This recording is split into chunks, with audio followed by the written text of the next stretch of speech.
current Mazda 3 has been on the market since 2014, so it's not exactly a spring chicken in the highly competitive, small-ish car segment, but Mazda has been making improvements to it along the way to keep it at the front of the pack.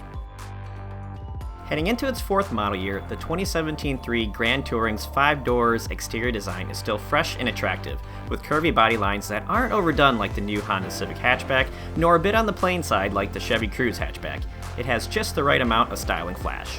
Inside, the 3 is welcoming, with good build quality, comfortable leather seats, spacious front and rear passenger areas, and is quiet from road and wind noise thanks to additional sound insulation added for 17. With the hatchback body comes a healthy helping of cargo space with 20.2 cubic feet when the rear seats are up, which grows to 47.1 with the back seats down.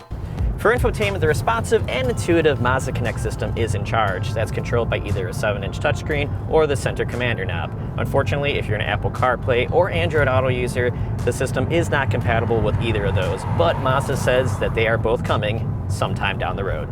Being a range-topping Grand Touring model, this 3 has a long tech menu with head-up display, which isn't the most elegant looking system, but is functional, blind spot monitoring, automatic emergency braking, and rear cross-traffic alert. On top of that, there's also optional stuff like radar cruise control, lane departure warning, lane keep assist, traffic sign recognition, and adaptive LED headlights, which help bump this car's as-tested price to $29,080.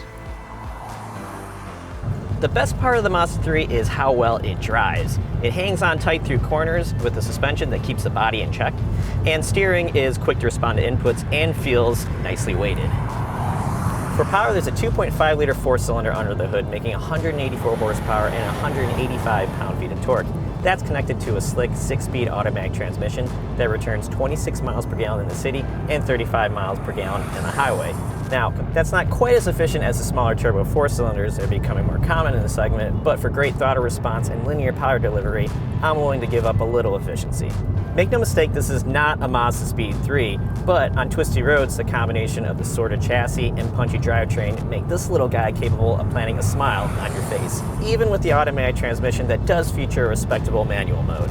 To top things off, this 3 suspension is still forgiving for normal commuting and long-distance runs, which I know firsthand after driving this car from New Jersey to Michigan in a day. It was a 9-hour slog, but I got home feeling perfectly fine, which says a lot about ride comfort. Even with newer hatchback competition hitting the scene, the Mazda 3 remains one of the go-to choices in its segment. Personally, if I was shopping for a hatchback, the Mazda 3's combination of good looks, tech features, strong engine, and great handling would make it the car that I would select in the segment.